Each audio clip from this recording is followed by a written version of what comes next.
the Lord Mayor.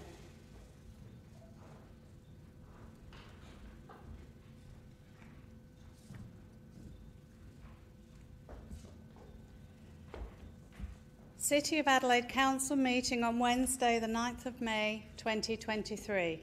The Lord Mayor is in the chair. This council meeting will be streamed live and recorded for publishing to the internet. Please note that an audio and visual recording is being taken of this meeting. This means that your presence at and any contribution you make to the meeting may be collected, used, disclosed or published publicly by the council, including transferring outside Australia. Good evening. The Council acknowledges that we're meeting on the traditional country of the Kaurna people of the Adelaide Plains and pays respects to elders past and present.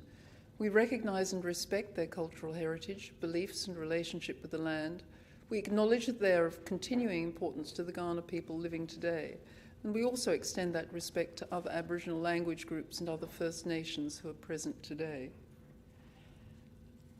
The Council also acknowledges the vision of Colonel William Light in determining the site for Adelaide and the design of the city with its 6 squares and surrounding belt of continuous parklands, which is recognised in the National Heritage List as one of the greatest examples of Australia's planning heritage.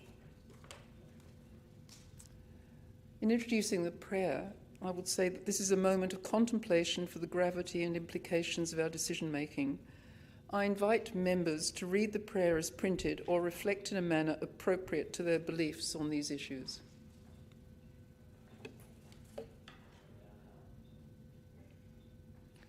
Now, may I ask that all those present stand in memory of those who gave their lives in defence of their country at sea, on land and in the air.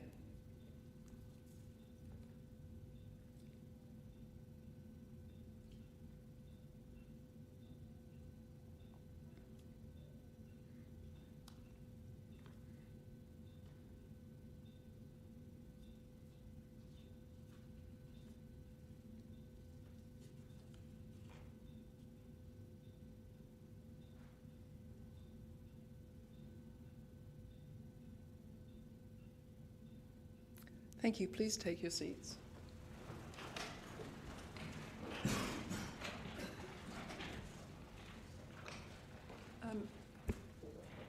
I should acknowledge that Councillor Siebentritt is travelling from the airport and will be a few minutes late. He's offered his apologies for the first few items of the meeting. Could I ask if someone could move the confirmation of minutes, item 6? Councillor Noon moved, seconded by Councillor Elliott. All those in favour?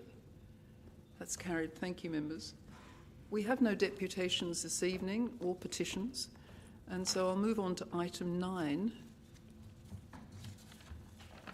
which is the recommendations and notes from Caterpillar. And there were 2 items. Firstly, there was a master plan update on Victoria Park, Park 16, and secondly, the Parklands lease and licence policy. So could I ask someone move noting that Caterpillar met on the 27th of April and the advice provided by them? Moved by Councillor Elliott, seconded by Councillor Kouros. No debate. In that case, all those in favour? Against? That's carried unanimously. Thank you, members. Next item is 9.2. City and Community Services and Culture Committee makes 3 recommendations to Council. Can I ask Councillor Janet Giles if she'd like to move those recommendations? I would like to move the recommendations with a slight amendment. Under recommendation 2, I'd like to move that we support 1.2 to 1.7 of the grants allocated. However, I would like to replace the 1.1 Crows Kamanka Cup Adelaide Crows Foundation with another project that missed out on the funding, ending period poverty in the City of Adelaide, for this same amount.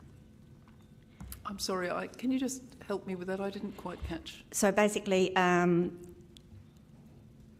the list of grants allocated that we discussed last meeting, I'm actually moving at moving a change to the first allocated grant from the one that's listed to an alternate program ending period poverty in the City of Adelaide.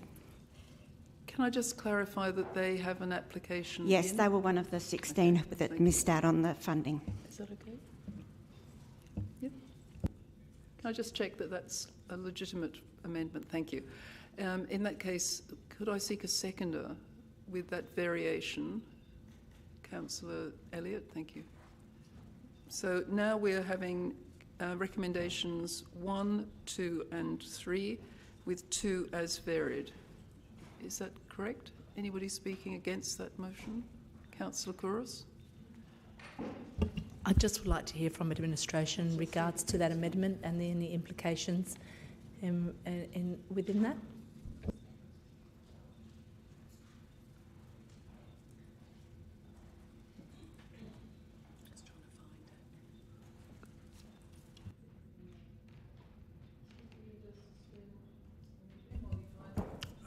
Through the chair, just to confirm, the name of the initiative is Ending Period Poverty.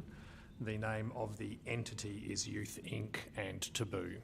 So for consistency with the others, if we were to add the receiving entity, who were the applicant. Yeah, that's fine. Youth Inc. and Taboo are the two organisations that have partnered to deliver that project.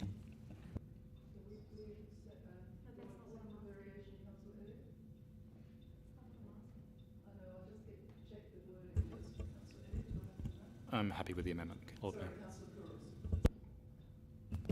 There is a reason why that the proponent is selected. Just want to know why the other proponent that is being included that wasn't selected, and what are the implications to the proponent that we are not agreeing with. Like, obviously these applications are assessed. They go through an assessment process, which we leave you with, and if to swap and change it, I want to know what the implications are, and if the application that the other proponent put in wasn't sufficient enough to grant this money. So is that a question to the administration? Yes, please. So could you just respond, so whether the process was correctly followed and if we have following the conditions?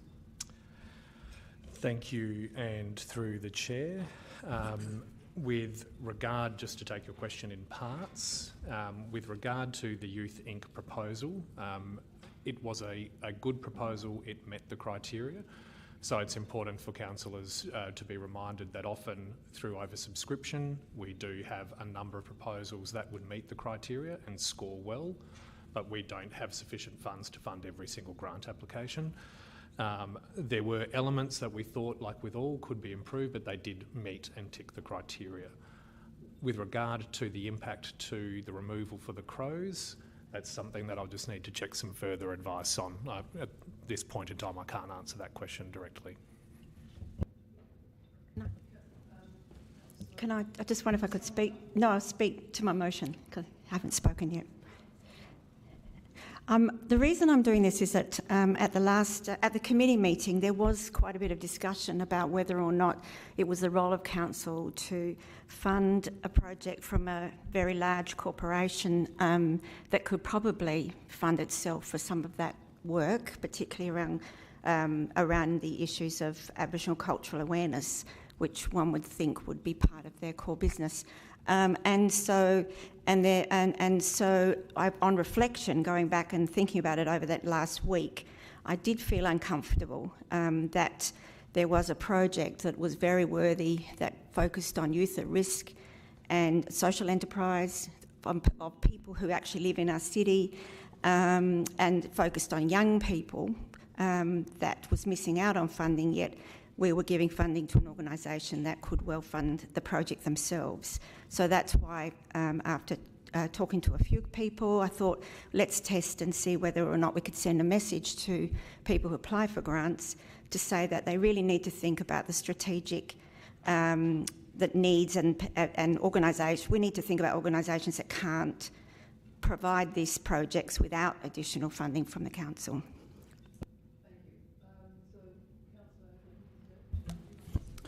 Thank you, Lord Mayor.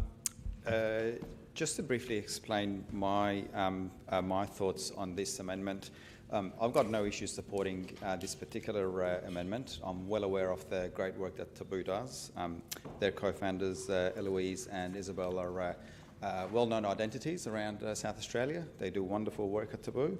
I guess the one thing that I would be mindful of is for us as an elected body to essentially micromanage these sorts of recommendations that come to us, because I don't know what the weighting or the scores for these applications were. So for me to cross one out and bring another one in, I just find that a little bit difficult to accept. But all of that aside, happy to support this purely because I know the great work that Taboo does, and they deserve every bit of funding that they get.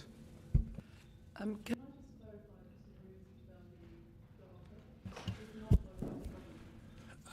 No, we haven't. It was just going to be the suggestion that to provide that information, we could bring that particular recommendation back and deal with the ones that have been assessed. So that's a process consideration to put forward.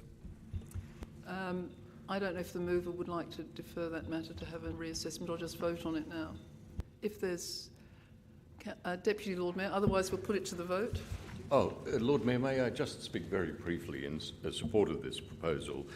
It has been endorsed by the administration in the papers that were attached to the committee report considered last week, and it was described as a good concept.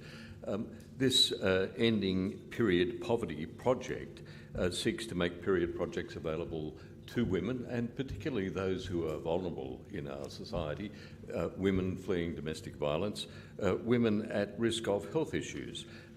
It provides a program that is not dissimilar to that which is provided by the City of Melbourne. And indeed, the City of Melbourne program has been enormously successful, such that it's being reviewed at this time with a view to considering whether it will continue. I ask members to consider this program and ask whether or not the City would be well served by investigating whether we can provide some assistance to women at risk. So, Councillor Davis. Yeah. I think the point of having the committee is to make these decisions and consider those options carefully. Councillor Martin, you did say that the administration said that it was a good concept. They went on to say, but no plan for sustainability of products or infrastructure past a 6-month trial.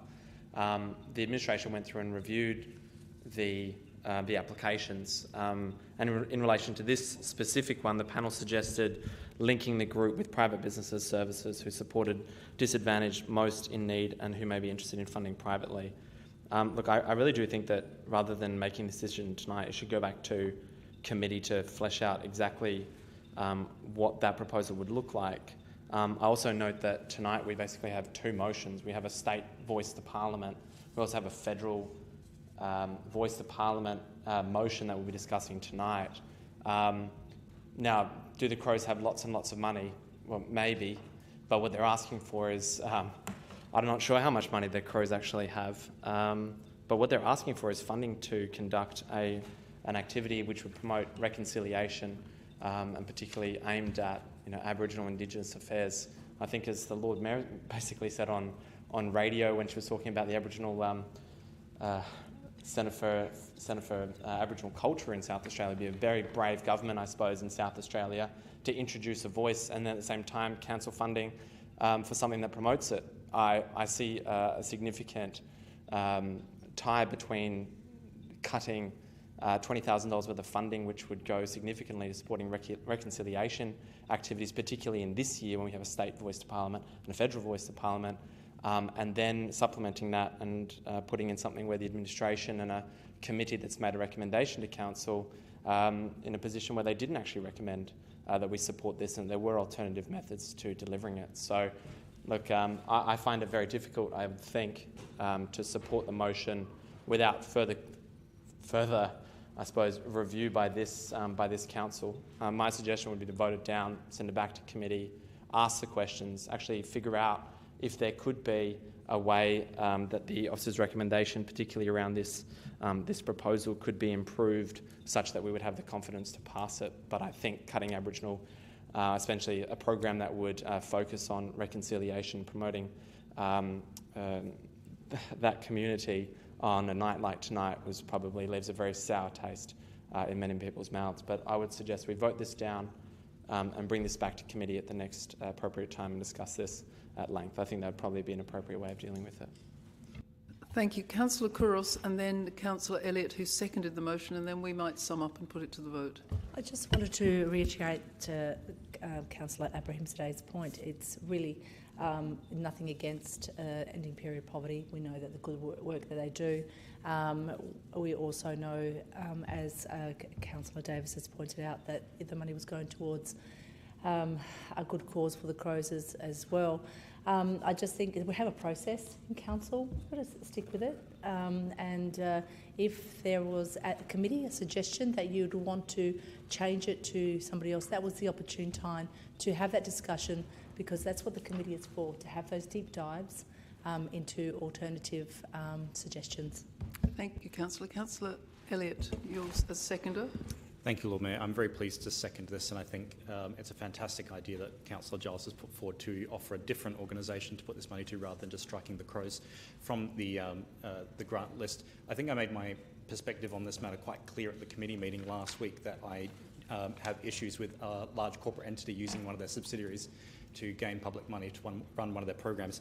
And to answer a question that was raised by a previous speaker, I actually raised at the committee meeting, and if the member had bothered to turn up, they would have known that the Crows turned over $3.5 million as a cash surplus last financial year, and it's expected to increase.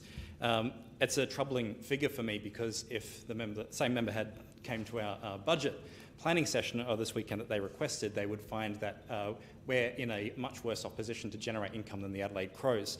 So I think it's particularly galling that a corporate entity such as the Crows would use one of their subsidiaries to access public funding when they are in a much better position to fund those programs. I'm aware that the administration does have a matrix to work through, and that they have to weight a bunch of different programs against each other, and reconciliation is probably one of the most heavily weighted aspects of this process. So I do commend them for trying to put that at the fore for this.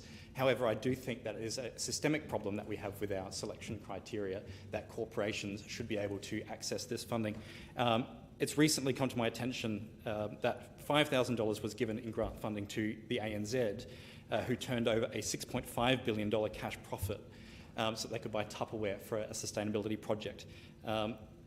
I think that's completely inappropriate that a multi-billion-dollar corporation is coming to us for $5,000 to buy plastic containers in a grants program, and that's fundamentally, going back to the point of equity, fundamentally taking the opportunity away from a not-for-profit, from a community organisation, to actually properly fund a direly needed program compared to a multinational corporation. I think it's disgusting, and I think if we were to support this, then we also need to look into the future when these processes come to committee again, how we reassess corporate bodies coming to us with their hands up when we have a less ability to generate revenue than they do. Thank you, Lord Mayor.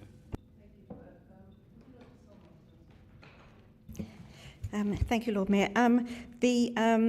Look, I would not normally do things this way. I totally agree that normally we should go through the processes, listen to the advice from the staff, and then make the decision. However, I'm still very concerned about the fact that through our process, in the words of Councillor Elliott, a large, corporation can actually access our grant program, and it's work that we need to do in the next round of the grant program to look seriously at what the criteria is for who can apply for this funding.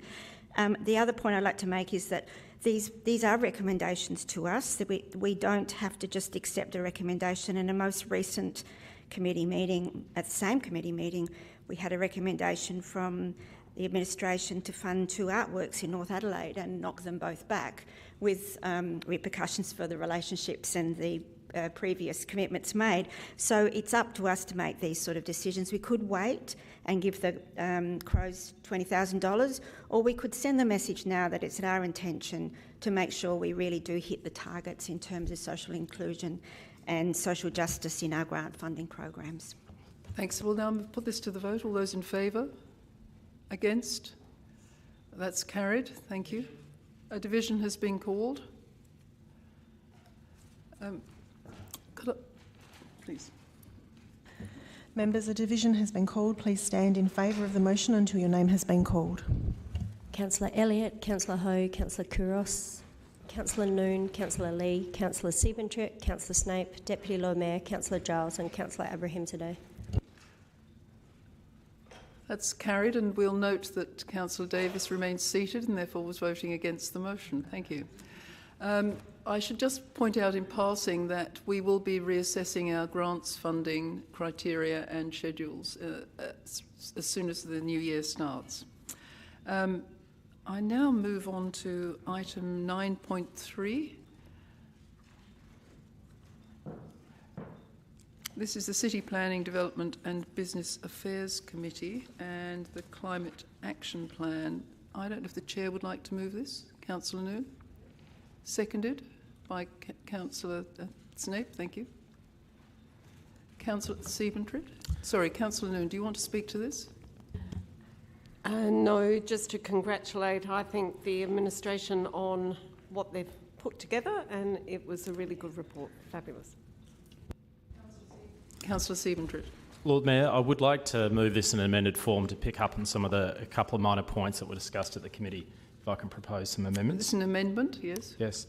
The first amendment is in relation to 2.2, after the word with partners, and develop a roadmap outlining the number of charges required by 2030 to meet demand. So that's one point that we discussed. I'll speak to those in a moment. I'd also suggest that we include... could you just slow down for a moment? Yes, I'll slow down. Could we have it in red as well, because it makes it easier? Thank you. Sorry to be so. Yep. Thank you. Develop a roadmap outlining the number of charges required to meet... Yep. With an R? Required to meet demand by 2030. I also propose a 2.8, which is an action to develop a 2030 emissions reduction target for council emissions, which I believe is something we discussed at the committee meeting, but I don't believe it's reflected here at the moment.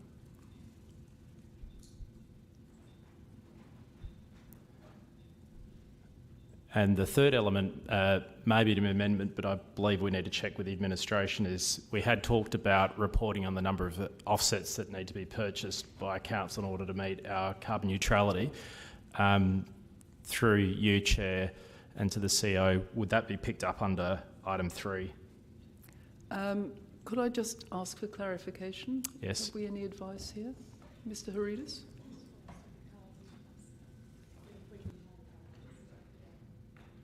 Thank you through the chair. So I'm happy to take that as part of 3 and build that into the plan. So do we have a second? I've been asked whether 2.8 is correctly worded. Councillor, could you just check the wording on the screen? Yeah, so develop a 2030 emissions reduction target for council. That's right, for council emissions. For council emissions. Sorry. So do we have a seconder for the amendment? Councillor Elliott, thank you. Oh, sorry. Councillor Couros has seconded, sorry. Councillor Couros' hand was up first. Would you like to speak to it further? Yes, I'll speak to it very briefly. I think, as Councillor Noon's already indicated, there's an excellent job has been done on developing this plan. Clearly, we had very strong engagement from the community as well, and note the support of council members in discussing this.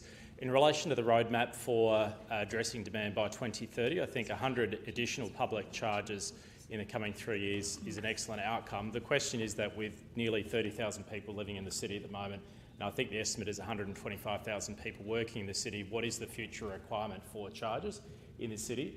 And we'd previously discussed as a group of council members what's an appropriate response for council. Clearly, we don't need to provide charters for everyone, but it's important as part of a roadmap that we understand what's an appropriate response for us. And so the time to do that is in the next 3 years. In relation to item 2.8, council members will be aware that we have carbon neutrality at the moment. So we have carbon neutrality as a result of purchasing offsets. However, more broadly out in the local government world and the corporate landscape, there's a drive towards net zero emissions reduction. So within South Australia here, for example, we have a 50% emissions reduction target by 2030.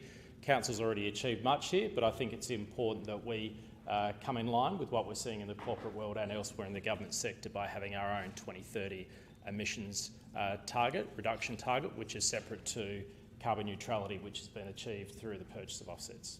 Thank So you, before I put the amendment, Councillor Kouros, would you like to speak? I think that Councillor Steven-Tripp has explained it very well. I'll put the amendment then. All those in favour? That's against? That's unanimous. Thank you, members. So that becomes the motion. Lord Mayor, may I ask a procedural? When we speak, are we to stand? You should stand, yes. Yes, okay, thank you. So that becomes the motion. Is there no more debate? If not, we'll put the motion. All those in favour? Against? That's carried unanimously. Thank you, members. 9.4, this is the recommendation that came to us from the Reconciliation Committee. There was a considerable amount of debate, and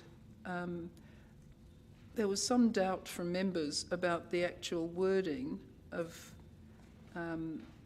the decision that came out of that committee. There was considerable debate, and it wasn't always entirely clear which way it was going, but having spoken to the co-chair, Auntie Yvonne, she said the committee want us to support the yes vote, and that was their way of telling us the message. So.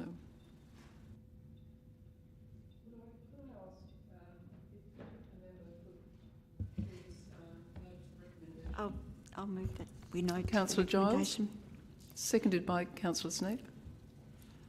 There's no other comment on this. Can I move that? All those in favour? Thank you. Against? That's carried unanimously. With the leave of the meeting, it might be appropriate to move on to item 15.1, if everyone's happy with that. That's the motion on notice from the Deputy Lord Mayor. It would be sensible, I think, to discuss that straight away after the comments from the Reconciliation Committee. Would that be acceptable to you, Deputy Lord Mayor? Thank you. So 15.1 is the DLM's motion. Would you move it? Thank you. Yes, I move it, and I'd ask... Seconded by Councillor Snape. Thank you. Thank you, Lord Mayor. On Sunday, 26th of March this year, South Australia became the first state in Australia to have a First Nations voice to Parliament after the First Nations Voice Bill of 2023 was centred by Her Excellency the Governor in a special meeting of the Executive Council, which I'm sure many of us attended, outside of Parliament. That bill provides a connection, a direct and independent line of communication for First Nations people to the Parliament of South Australia, and it will allow important shared communication between the government and First Nations people here in South Australia. The steps to support that are in place at the moment. And in parallel, almost, late last year, the federal government took the first step in the process of creating a voice for the federal parliament by announcing it would conduct a referendum of all Australians for a national voice for our First Nations people throughout Australia. Now, I don't need to tell anyone in the room that this is a most important referendum, not only for the mechanism that it will create to allow Aboriginal and Torres Strait Islander peoples to tell our Parliament, our lawmakers, what they want, issues that they want addressed, injustice that it seems First Nations people have dealt with for since the beginning of the nation. It is regrettable that First Nations people remain in this nation the most impoverished, the most imprisoned group of people. The Voice, it's hoped, will allow us to address that in ways that First Nations people feel our government should. But, Lord Mayor, I also believe this is a really important juncture for the people of Australia, because it allows us to express what I believe is a deeper meaning, and that is that all Australians want to go down the path of reconciliation, that we all want to see national healing. Now, we can do that by supporting this resolution.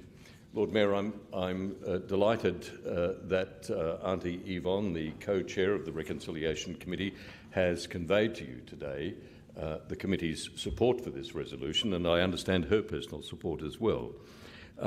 It is important for us to adopt this.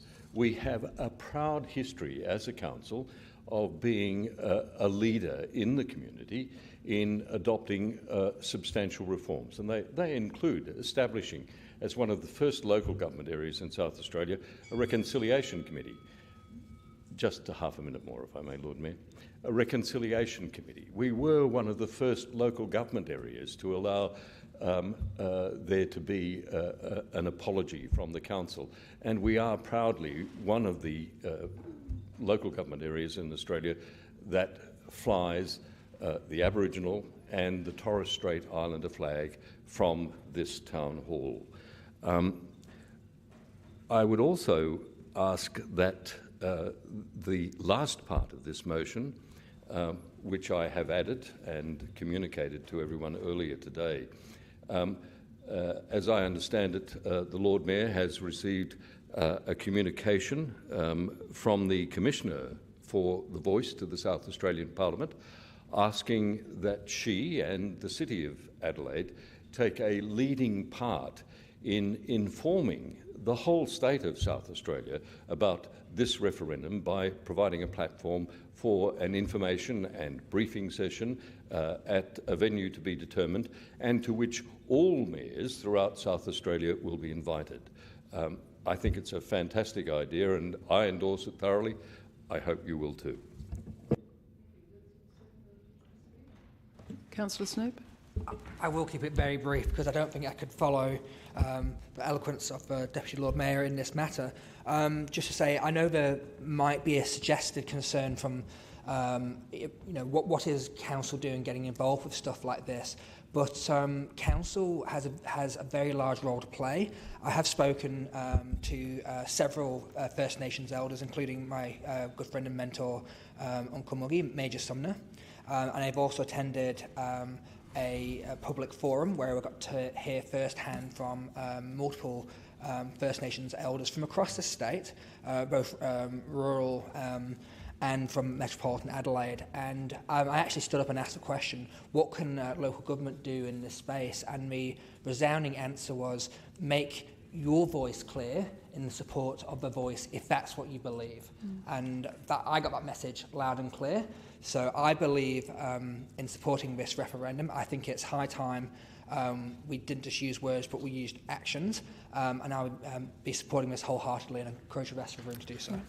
Thank you. So it's Councillor Elliott, then Councillor Davis. Thank you, Lord Mayor. I'm very pleased to support this motion. I won't cover ground that's already been spoken on, such as the Deputy Lord Mayor already eloquently has made. However, I will say this is a once-in-a-generation opportunity for many of us. The last time there was a referendum on Indigenous issues was 1967, 55 years ago, which many of us in the room were either too young to vote or were not alive yet. But to carry on from where Councillor Snape left off, this council has had a history of taking a stance on federal matters. In 2017, this council, ahead of the marriage equality plebiscite, voted to waive booking fees in support of queer people should the plebiscite be accepted, and that was to enable weddings to occur in the parklands. And that was a fantastic show of solidarity for the queer community, because that's our residents, that's our ratepayers, that's our business owners, that's our community, our visitors. That's not this ethereal idea or ethereal group of people that have no connection to the City of Adelaide. That is the people who live here. I'll close on pointing out that we have had for some time a reconciliation committee, and if that's not a voice model, I don't know what is. We've already taken advice directly from them on what our position should be. We've listened to them, and now we're acting on that. I think what this motion actually does is demonstrate the value of a voice model through what we have as the reconciliation committee. So I commend the motion. Thank you. Councillor Davis, and then Councillor... I was intending to vote against this motion based on the recommendation from the Reconciliation Committee, which talked more to the fact of supporting a conversation around the constitutional change. But I'm happy to accept your lordship that you've spoken with the co-chair and that our Reconciliation Committee actually is in favour of it. I think that's an important part of giving meaning to the Reconciliation Committee, that they inform particularly where our choice is. I think across Australia there's many prominent Indigenous voices that are speaking for and against that, but I think if our local Reconciliation Committee is informing in that particular way, then I think that's quite probative from my point of view. I particularly support 2 and 3 of the motion and enable that discussion to take place. But I would like to mention that just in the previous motion, I mean, Councillor Snape did say and did talk about, putting where our money where our mouth is, and Councillor Elliott talked about when they were supporting the queer gay marriage rights, so we actually made those weddings free in the parklands to support that initiative. I do think that if we are going to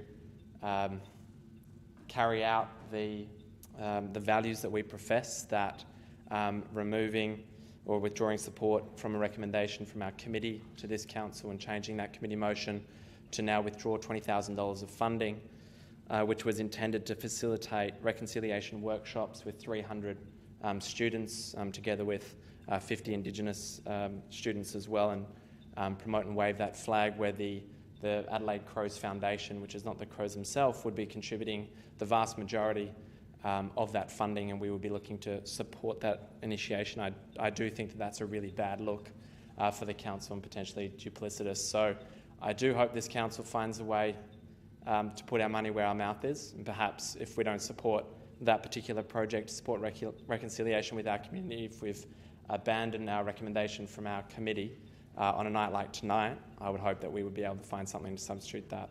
So I'll support the motion off the back of the recommendation from the Reconciliation Committee, but I do think in that context it is quite an unfortunate one.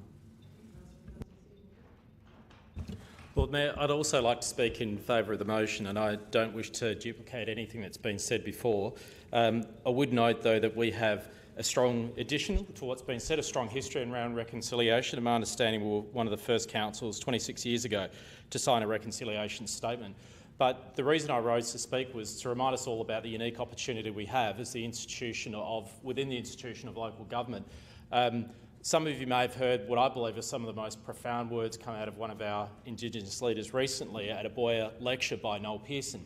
And he talked about the voice referendum being a unique, once-in-a-generation opportunity to look at how we connect our Aboriginal heart as a nation, our British institutions, our institutions of governance, and the successes and achievements of our multicultural community. And Lord Mayor, I sit here each time we come together, and I think we touch on these things regularly. We recognise the importance of traditional owners here in the Kaurna people. We are surrounded by a British form of governance which has helped this city achieve many of its successes over time. And we regularly celebrate the multicultural nature of our community, which continues to grow and change. So in supporting this motion, I think we're ultimately supporting the important role that local government plays in reconciliation agenda, and looking at how we're connecting that Aboriginal heart, those British systems of governance, and also our multicultural society. And so I support the motion. Thank you, Councillor. Councillor Giles, and then Councillor Noon, sorry. I wasn't going to speak in this debate, but I feel like I need to address the issues raised by Councillor Davis, and it's unfortunate that Councillor Davis has put these two issues together in the way that he has at such a historic moment where we are taking a position as a council in relation to one of the most significant questions for our nation in many, many years. And so I just want to quickly address that issue, and that is that all organisations in Australia, particularly those with resources, have a responsibility to ensure that they are part of the reconciliation process. The Adelaide Crows is an AFL football team, and like many, many clubs in the AFL, have a responsibility to address racism, to address reconciliation, and to address the cultural awareness of people, including their participation in community programs that do it to other people. A number of clubs seem to be able to do this work without asking their local council for funding. So do not see that as a major step backwards for us not funding $20,000 in a grant program to a company that earns so much money. And I'm assuming that they will now be able to ask the West Torrens Council for support if they require it for future programs, seeing as they will be ratepayers of, I hope, ratepayers of that area. But I do want to say that one thing that the Reconciliation Committee discussed at length is in their discussion was that, and very focused too, in that meeting we agreed to place the Uluru Statement from the Heart very prominently in the foyer of our council, and that the members of the Reconciliation Committee for the Adelaide City Council were absolutely committed that the voice is not a thing alone, that we won't have achieved everything in that statement by just having a voice. In fact, the voice will be a vehicle to achieve the other two major priorities of the Uluru Statement from the Heart, which are truth-telling and treaty. And as a local council, we've got an amazing ability to focus on the area of truth-telling and start to tell the truth about what has happened in the past for Aboriginal people in our own city. What is the history? And another project at that committee, which was amazing work from our council, was a Kaurna heritage map of the city. And that will soon be up on a website for us to be able to have a look at the significant places around our city for Kaurna people. So let's keep looking at the big picture and not make scoring points around this very important issue. Thank you. So it's Councillor Noon, and then I think we'll put it to the vote because most people have spoken. Thank you. Yeah, I just want to quickly add that I represented the Lord Mayor at a recent meeting of the Local Government Association ordinary meeting. This was actually discussed. It was a really interesting discussion. The Local Government Association made a point that they haven't got a position on this, but they're encouraging all councils to. And there was a feeling around the room, definitely, that we should support this. As a capital city council, I think we should lead the charge here. And for all, I actually went to the Reconciliation Committee as an observer. I'm not a member because I wanted to hear for myself their thoughts before it came to council and before I voted on it. And it was a fantastic discussion, and it makes me feel very proud of voting yes to this tonight. Thank you, Councillor. Deputy Lord Mayor, are you happy to have it summed up, or can all those in favour? I'm putting it to the vote. All those in favour? All those against? That's unanimous. Thank you, members.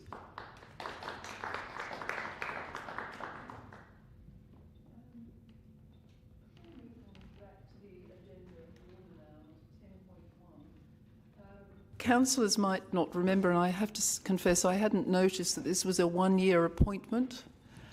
So we're asked firstly to approve the appointment of a council member to the CAP until the 31st of December, and then subsequently make a decision about the person. So Councillor Abrahimzadeh has moved item 1, which is the appointment. Councillor Ho has seconded. All those in favour? And those against? That's carried. 1. Now, can I ask for nominations for a councillor to be appointed? Councillor Noon? I would like to nominate Councillor Snape. Councillor Snape, you're happy to accept that. Councillor Ho? Yes, Lord Mayor, I'd like to nominate yourself as well as Councillor Abrahimzadeh. Did you say nominate me? Yes. I don't wish to accept that nomination, thank you, but I will accept Councillor Abrahimzadeh. I'll accept, thank you.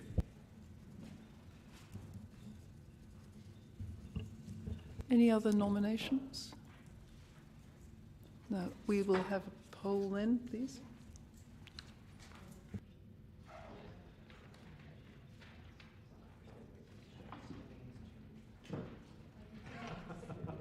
You should have voting slips.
So whoever wins the poll of this voting will have to leave the room while we vote for the position to be appointed.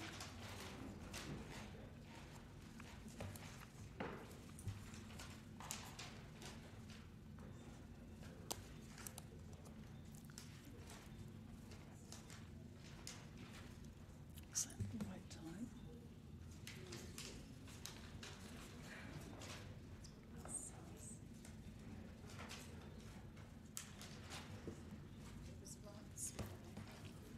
It's an error, they put an hour wrong.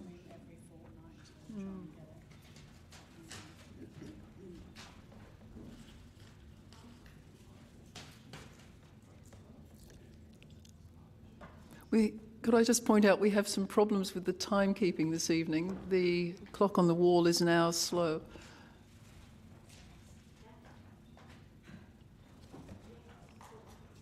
Can I congratulate Councillor Snape? Would you mind leaving the room as a conflict? Could I ask, Lord Mayor, how many votes?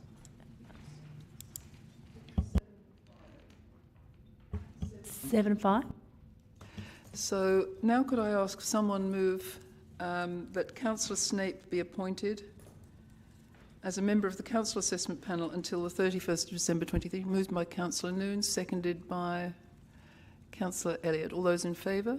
That's carried. Thank you, members.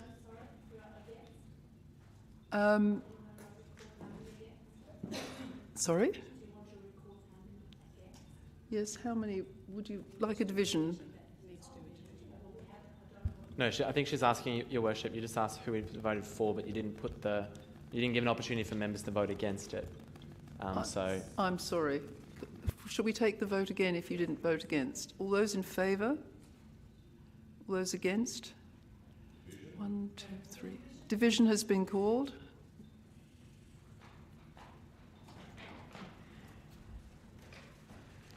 Division has been called. Members, please stand until your name has been called.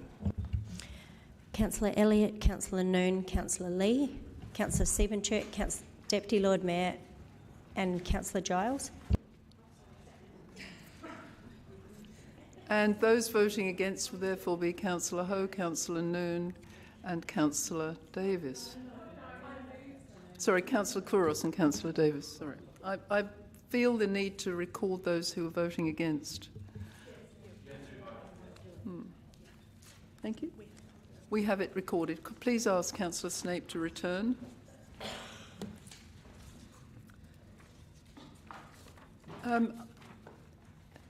Item 11, many of you attended the Capital City Forum on Friday. It was attended by the Premier, the Treasurer and the Minister of Planning.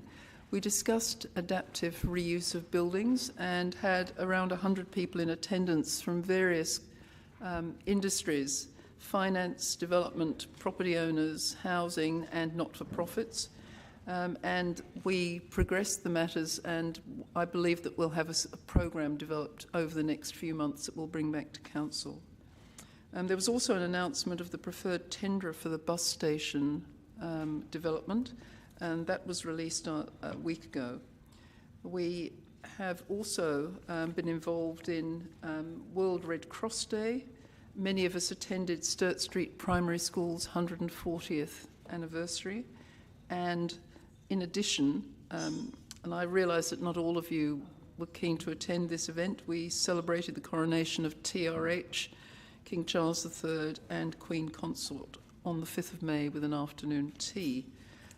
Later, over the weekend, on both Saturday and Sunday, the building was lit up in purple, as it was on Monday for World Red Cross Day in bright red.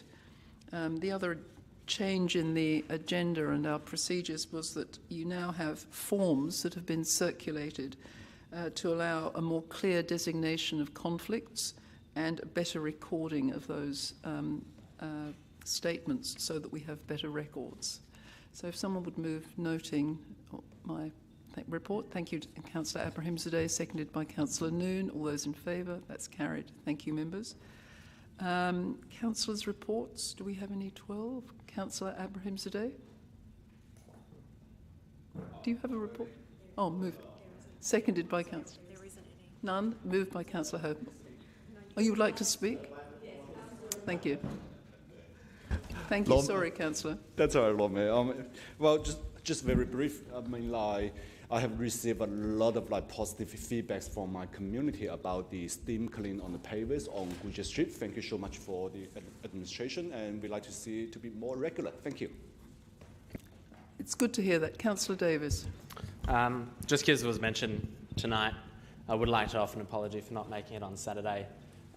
There was a significant blockage of my sewage in my property, which eventually resulted in probably a 1.5 metre tall geyser coming out of the middle of my road. So I spent a significant portion of Saturday with my hand down a pipe with a piece of wire. A pleasant task, I assure you, and I'm very pleased to inform the Chamber that that blockage was cleared last night. But as a final, just as a quick point, I would suggest, just to save this council any embarrassment, that it's the Adelaide Crows Football Club and the Adelaide Crows Foundation are separate entities under different constitutions, not affiliated with each other, although one does obviously support the other.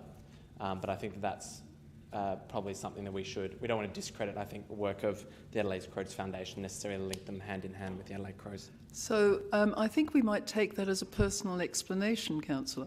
I'm happy to do it for the minutes. Thank you. And Councillor Giles.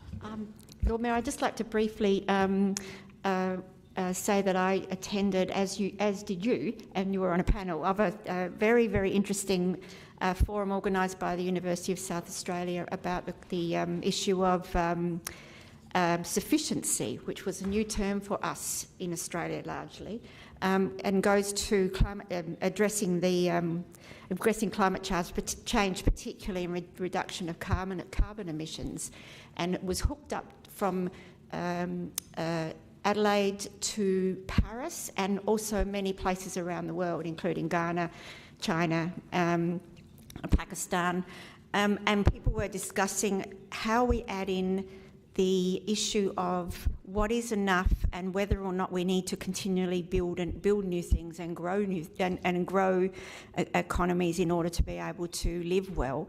And it touched on the issues of carbon reduction, on fashion, on food, and also on what policy positions are being taken in the EU at the moment around their Green New Deal in Europe. So fascinating stuff, and I know that members of Council's administration were there as well, and it was really great to have an opportunity to discuss how we could think about these issues when we're looking at our own climate change policy, but also in the city plan and how we can actually tap into some of that knowledge. Sorry, I should have just explained the other name for that. The French call it sobriété. But sobriety might not be popular in Australia, so it's called sufficiency. Councillor Siebentreut. Yes, just wanted to briefly note and congratulate the South East City Residents Association for the excellent tree planting day that was held a couple of weeks ago. This was undertaken with the support of Council, and I think a shout out to Council staff. It was recognised by all of the residents in attendance how wonderful a job they do, Council staff, in terms of maintaining our parklands and our gardens. So congratulations to SECRA, but also a nod to Council staff as well.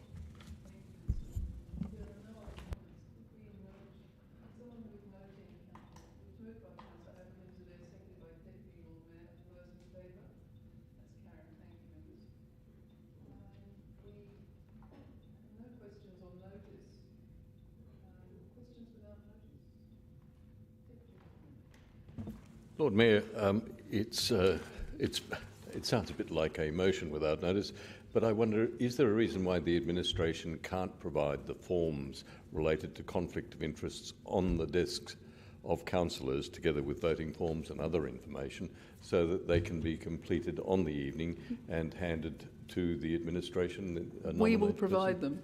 That would be really useful. Yes. Thank you. Thank you. So the motions on notice, we have dealt with 15.1. Councillor Kouros, 15.2, activity levels. Thank you, Lord Mayor. I'll take it. The motion is as read.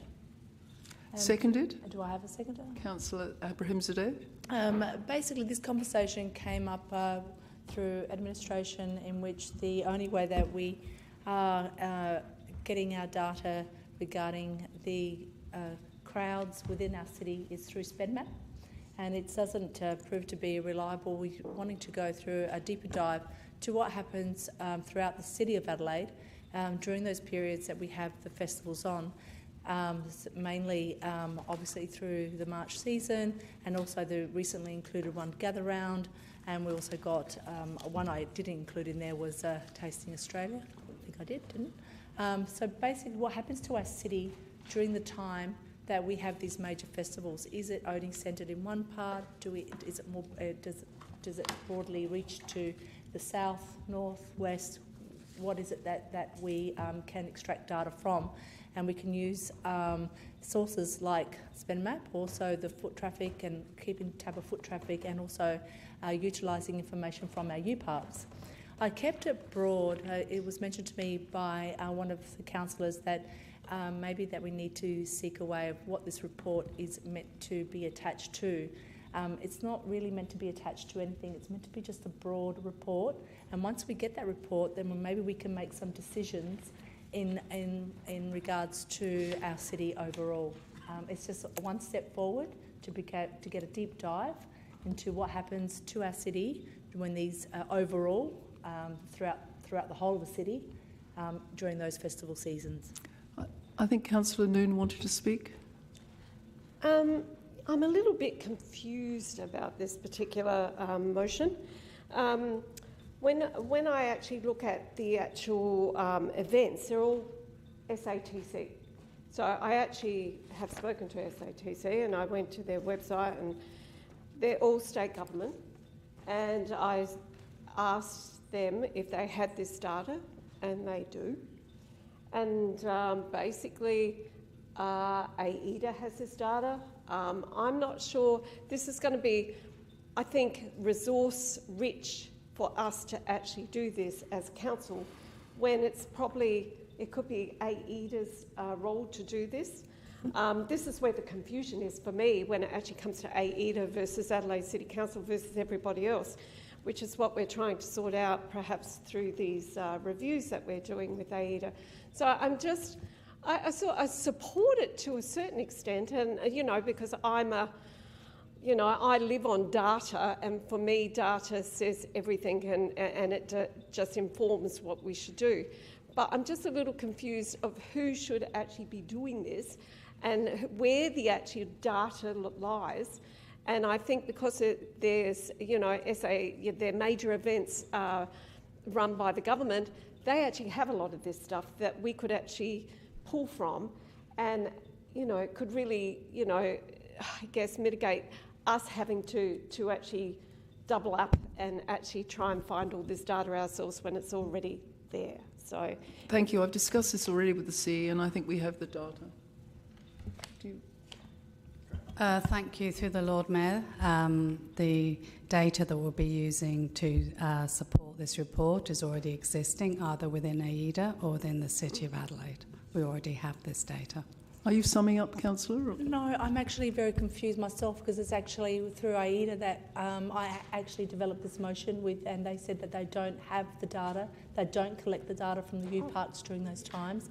And this was actually discussed with them at length before I put the motion through. I did not just think of this at the top of my head. It was actually crafted by administration to present to council, because we don't have this data and they don't collect it. So if I knew that at the time, then why am I having these meetings with administration and with AIDA in crafting these motions? I would not bring it through. My understanding was that the U-Park is within council and AIDA has all the rest, and they just have to be combined. So it's just that AIDA didn't have it initially, so I think you're right. But the U-Park is within council, so it just has to be married with the AIDA data. So you're saying to me that AIDA don't have that information, U-Park information? As I understand it, they have material except U-Park. Is that correct? So, okay. Oh, well, I don't know what to do with it at this present moment. I think that I'm only going through by what administration have told me, is that they do not assess foot traffic during those times when those festivals are on in the north or the south of the city. They only do so where the traffic is at that point. They don't assess what happens overall in the other part of the city.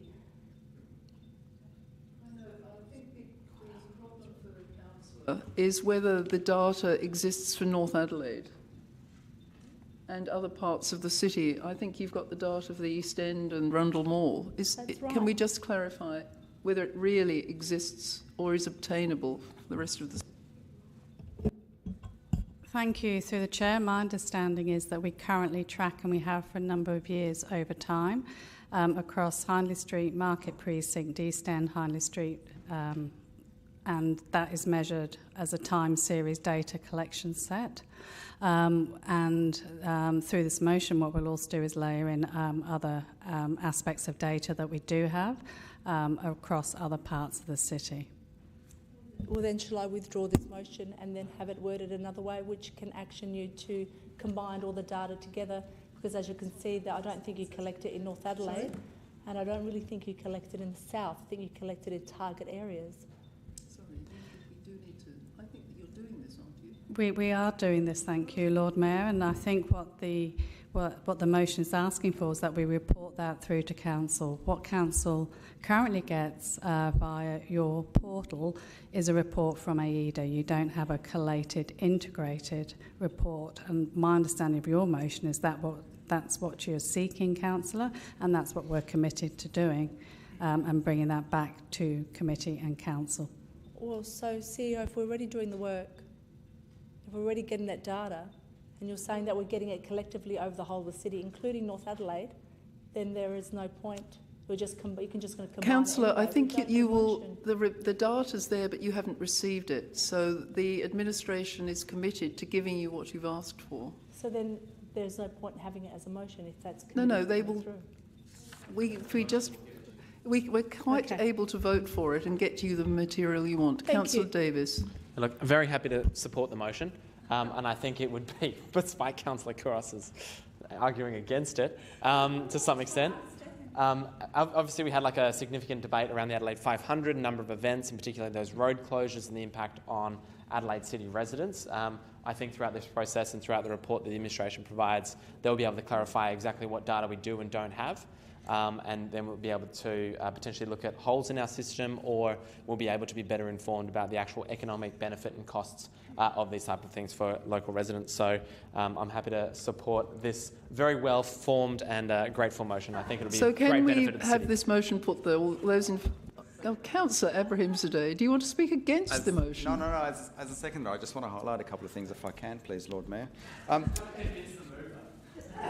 Well, that might be one of my objectives. Lord Mayor, a couple of weeks ago, we here in this chamber, we made a decision to for you to write a nice embossed letter to our Commander-in-Chief, aka the Premier, and thank him for all the events that have happened within the City of Adelaide over the past few months. I think it's important for us to have this data, and Councillor Davis touched on this, because it will essentially, well, it might highlight where some things have been done well, but it also might highlight where gaps exist, and we can take that on board for ourselves, but also what we can do is we can share that with the state government in case they don't have it, and I believe if, depending on what sort of data comes back to us, I think it might be worthwhile even incorporating it or discussing this at a Capital City Committee. Just my thoughts, but I think this motion should be moved, and the wording of it is perfect, and I'm looking forward to the data that we receive.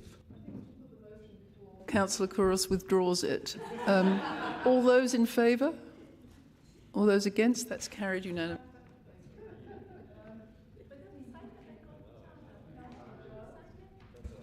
Thank you, Lord Mayor. I move a motion on notice on item 15.3. I need a seconder. I think Councillor Noon was seconder. Yeah. I'm moving this motion because we have strategically decided to separate out the housing policy and the homelessness policy, and so this is the work that we need to get on with. But I'm keen to do it in this way by coming through council, because there has been a recent increase of homelessness and rough sleepers in the city, and we know that data just anecdotally, because I think most people I know notice an increase of people who are homeless in the city at the moment. But also there is actual empirical data that it demonstrates this as well. So homelessness has increased. We need, as a city, to do something about it, because cities attract people who are rough sleepers. Rough sleepers can survive much better in a capital city than they can do in the suburbs. So every capital city around the country is looking at how they address the question of homelessness. So the current policy is, in my view, out of date, because since that policy was made, there have been changes in the way the state government has funded homelessness services. There's been a different model of homelessness service delivery in the city, and also there have been some gaps of organisations that no longer are funded or supported, and yet do really excellent work in the city. So what I'm doing here is asking that we first of all ask the administration to give us a report about what's actually going on right now in terms of the different organisations. There's been a new organisation introduced, for example, into the city that never has worked in our city before. The city and the south have been combined as one area in the allocation of funding, and we need to actually see whether that is working for us as a city council.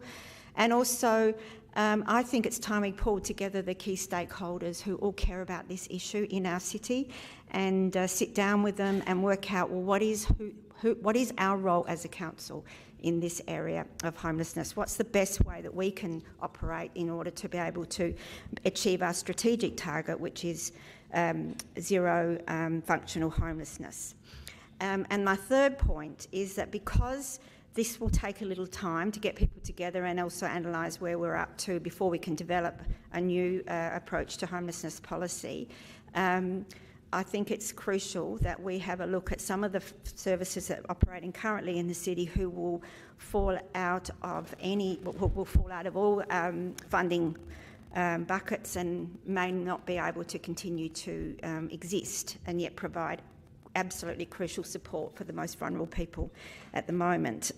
So my third point actually is I've moved it in a different form, because I think it may not, I need about 20 seconds more. Yep. My original one may not be the best way of going about it, but basically number 3 is really asking that if there's a gap between us being able to do a new policy and state funding and our funding, that we actually consider how we might be able to keep some of those organisations going in the interim till we come up with our position. So the third one is about making sure that we don't have organisations fall through the cracks. Yes, I so totally support this motion.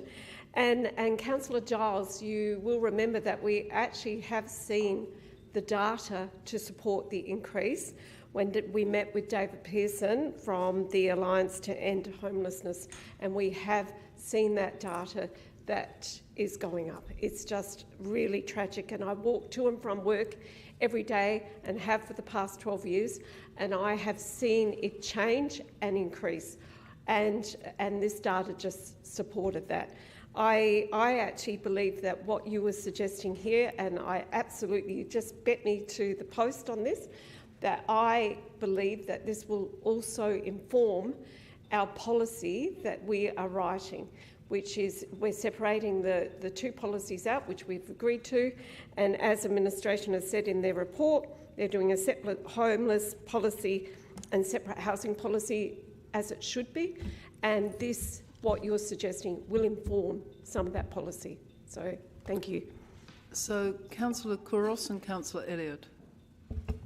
We've done a lot of work on this in this area, and I'm all for building on that and whatever we can do. But I just want clarification from administration in regards to the round table.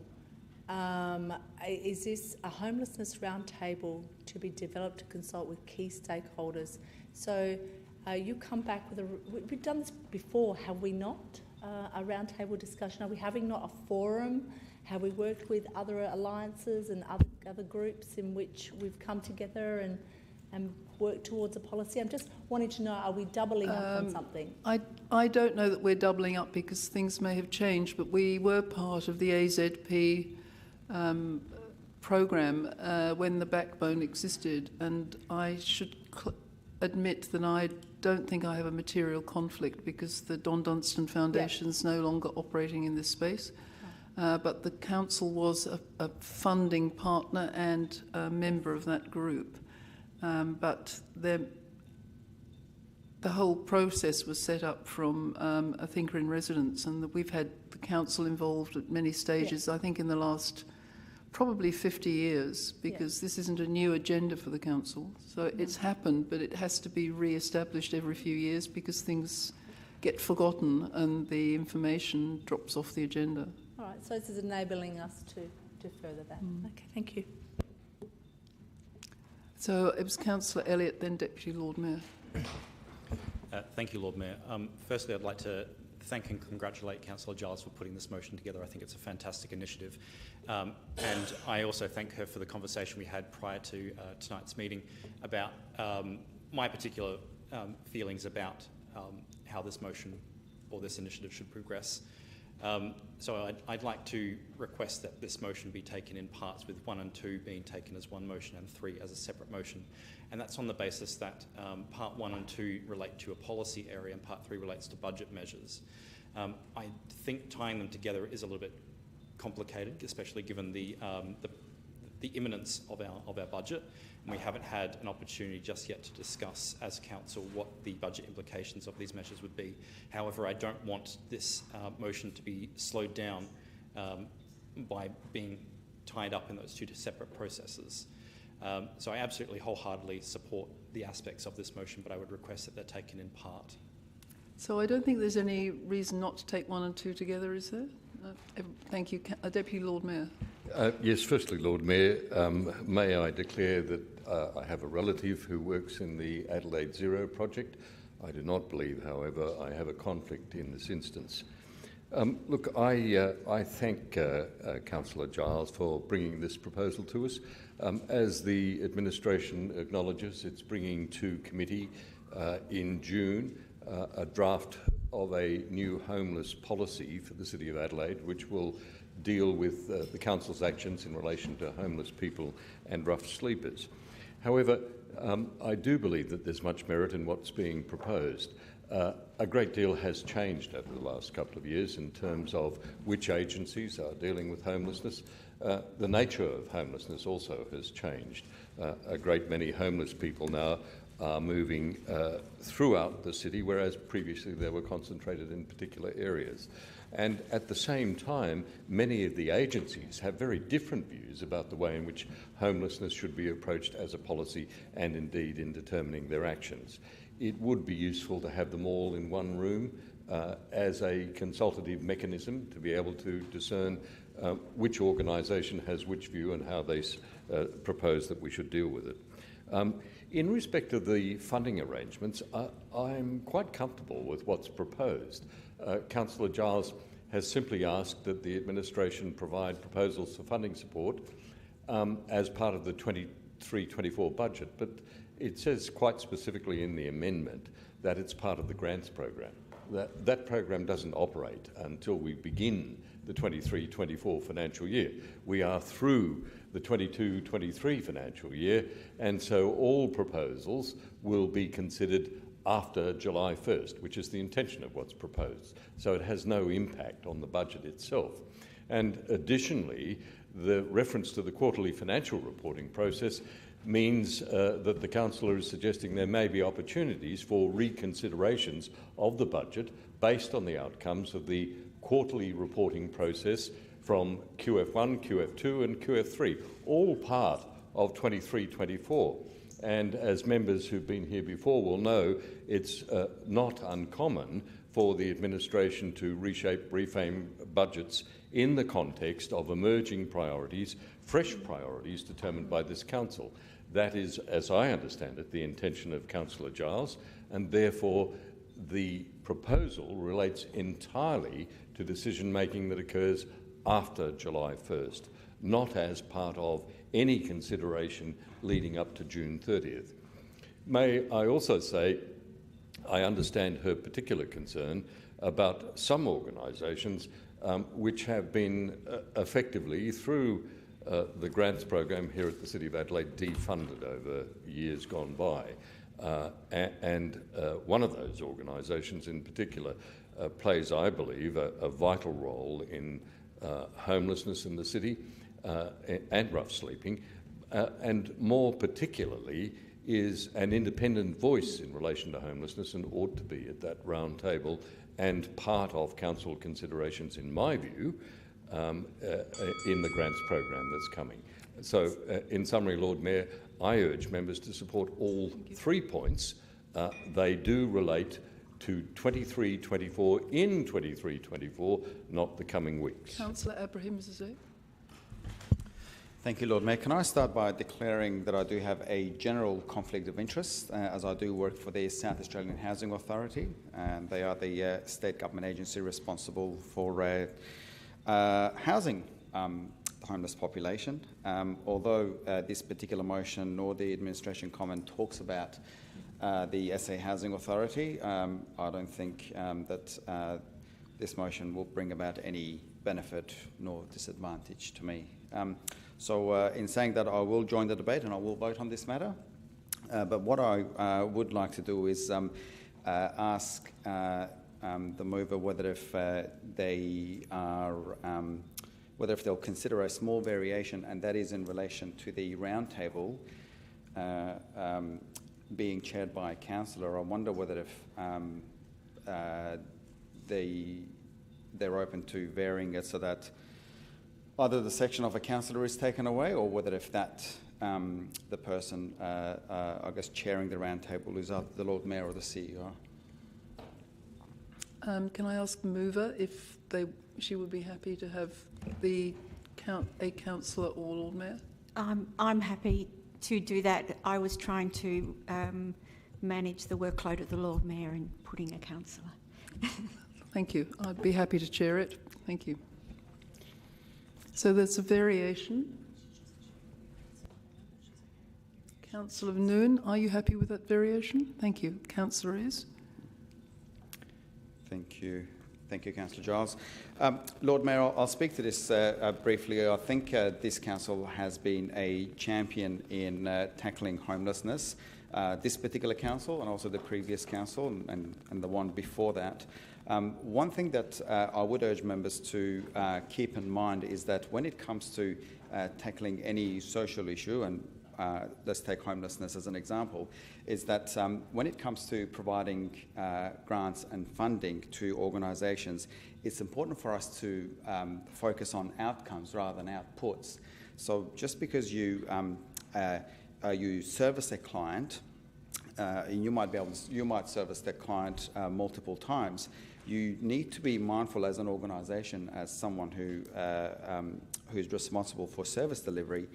You need to be mindful of what your outputs are in terms of how many times you're seeing that client, and also what the outcome is. If we are working to end homelessness, we can't see the same homeless population over and over and over again and not get any results at the end. So I will emphasise on that. We want to focus on outcomes, on not outputs. In saying that, I'll be happy to support this in its entirety and hope that the council continues to tackle this important issue. So I think we've reached a time that we might vote. Oh, councillor. Yeah, thank you. Thank you very much, Councillor Giles, for bringing the motion to the chamber. As someone who's homeless myself, it makes a significant impact, particularly some of the support services around it, and often they don't have significant funding and enough resources to achieve that. I also think that the report coming back to council will allow us to actually reflect on perhaps a growing need for homelessness support rather than one that's actually reducing, particularly following COVID, which seems to be the case. I also probably assume that data is actually improving, but it seems to me that the number of our rough sleepers and people homeless in our city is actually getting worse rather than better. So thank you very much, Councillor Giles, for bringing the motion. Thank you. Do you need to sum up, Councillor Giles? Or no? All those in favour? Against? That's carried unanimously. Thank you, members. Any motions without notice? No? If not, I'll close the meetings. Thank you very much, members.